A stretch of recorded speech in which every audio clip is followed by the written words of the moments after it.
Brina Guglielmo, você está me perguntando por que eu decidi me tornar um filósofo. Eu tomei essa decisão em meio ao curso de medicina, né? E eu estudei muito tempo psicanálise para ver se salvava. E eu decidi me tornar um filósofo porque eu gosto de estudar, gosto de ler, gosto de escrever, gosto de pensar. Quando eu juntei essas ideias todas, eu cheguei à conclusão que isso era o trabalho de filósofo. E também porque eu era meio louco, no bom sentido da palavra. Porque é um risco muito grande você ser filósofo. Normalmente filósofo não ganha bem a vida sendo filósofo, né? E hoje no Brasil a gente tem até uns fenômenos aí de filósofos ou similares que ganham a vida pensando, que a gente chama de pensador público. Então eu me tornei um filósofo porque eu queria entender o mundo. Eu queria poder fazer perguntas que não fossem banais. E eu não queria um dia a dia que me tomasse das 9 às 5 e 6 da tarde numa empresa, no mundo corporativo, numa vida assim muito rotineira. Então a ideia de viver cercado de livros e dizendo o que eu penso me pareceu interessante. E eu dei sorte até aqui, por uma série de razões. Mas o filósofo que eu queria ser, desde o começo da faculdade, para mim já era muito claro que eu queria trabalhar tanto na academia quanto na mídia. Então isso era um foco, um objetivo.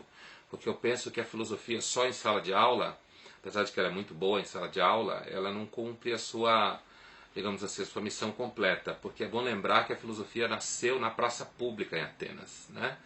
A filosofia nasceu como uma forma de discutir a vida real.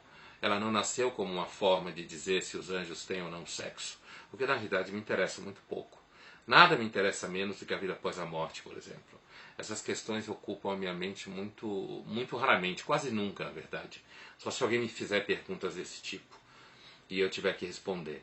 Então, o que eu posso te dizer é que eu escolhi a filosofia porque eu decidi que eu queria passar a vida pensando, escrevendo e discutindo as coisas. E o nome disso é ser filósofo, tá bom? Vanessa Tran, você se pergunta por que a humanidade está tão egoísta? Eu acho que as pessoas sempre foram um pouco egoístas, se você entender egoísmo como uma busca de sobrevivência do indivíduo, né, do sujeito, medo da morte, necessidade de comer, abrigo e coisas assim, reprodução, sexo. Agora eu entendo a tua pergunta no sentido de hoje a humanidade está tão egoísta. Eu acho que hoje tem um fator a mais nisso. Hoje tem o fator de que os vínculos familiares eles ficam muito líquidos, né? Como já diz o sociólogo Bauman. As pessoas são muito centradas na carreira.